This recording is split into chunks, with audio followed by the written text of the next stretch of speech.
এয়া আজি বনাম হাঁহ মাংস দিম। আজি মছলা কেনেকৈ কিমান দিম চবেই জানেই, দেখাই দিয়া নাই দেই। এইখিনি মছলা ব্যৱহাৰ কৰিম কাৰণ মোৰ হাতত এতিয়া গোটা মছলা নাই মানে। আজি বনাম হাঁহৰ মাংস। এইখিনি মাংস বেছি নহয়, আধা কেজিমান হ'ব। দিম মই এয়া মছলাখিনি নাম কৈ দিয়া নাই দেই, আজি এনেকৈ দেখাই দিছোঁ। আৰু ইয়াত দিম মই এয়া পিঁয়াজ কাটি লৈছোঁ, আলু আছে, 2খন তেজপাত আৰু এয়া খুন্দনাত আদা নহৰু আৰু জলকীয়া খুন্দি লৈছোঁ। এই মই মাংসখিনি ধুনীয়াকৈ নিমখ হালধি দি পেলাই গোটেইখিনি মছলা দি সানি ল'ম দেই। মাংসখিনি মই এয়া সানি ল'লোঁ চব, মানে অকণমান জালুক দিছোঁ দেই, ক'বলৈ পাহৰিলোঁ। জালুক অকণমান দিছোঁ, বেছি নহয়, গৰমৰ কাৰণে মানে কমকৈ দিছোঁ, অকণমান গোন্ধৰ কাৰণে। আৰু এনেকৈ সানি ল'লোঁ। মছলাখিনি আপোনালোকক দেখাইছিলোঁ কি কি দিছোঁ। আৰু ইয়াত মই আলুখিনি এনেকৈ ভাজি লৈছোঁ। আলু নিমখ অকণ হালধি অকণমান দি পেলাই এনেকৈ ভাজিছোঁ আৰু নেদেখালোঁ দিয়ক। ভিডিঅ'টো চাই পেলাই কেনেকুৱা লাগিলে পিছত জনাব, কমেণ্ট কৰিব। আলুখিনি কাঢ়ি ল'লোঁ মই। এতিয়া এইখিনি তেলতে মই মাংস ইয়াত দি দিম। চব মছলা সানিয়ে লৈছোঁ, পিঁয়াজ আদা নহৰু জলকীয়া মছলাখিনি চব।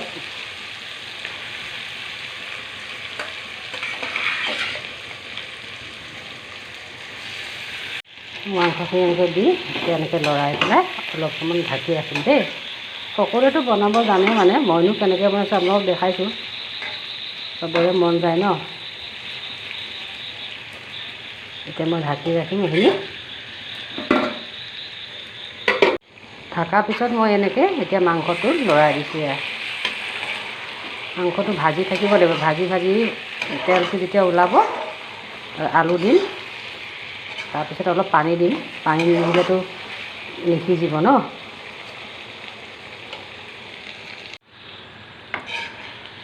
এয়া মাংসৰ পৰা তেল ওলাই গৈছে দেখিছে। এয়া মাংসৰ পৰা তেল ওলাই গৈছে।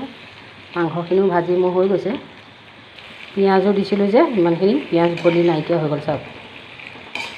এয়া পিঁয়াজ গলি গ'ল। এতিয়া মই এই ভাজি থৈছিলোঁ যে আলুখিনি ইয়াত দি দিম। এতিয়া অলপমান সময় এনেকৈ ভাজি লৈ তাৰপৰা পানী দিম দেই। এনেকৈ শুকানকৈ খাবলৈও ভাল লাগিব দেই, এনেকৈ কৰি। কিন্তু মই অলপমান পানী দিম আৰু অকণমান গ্ৰেভি টাইপ কৰিম। এতিয়া পানী দিম।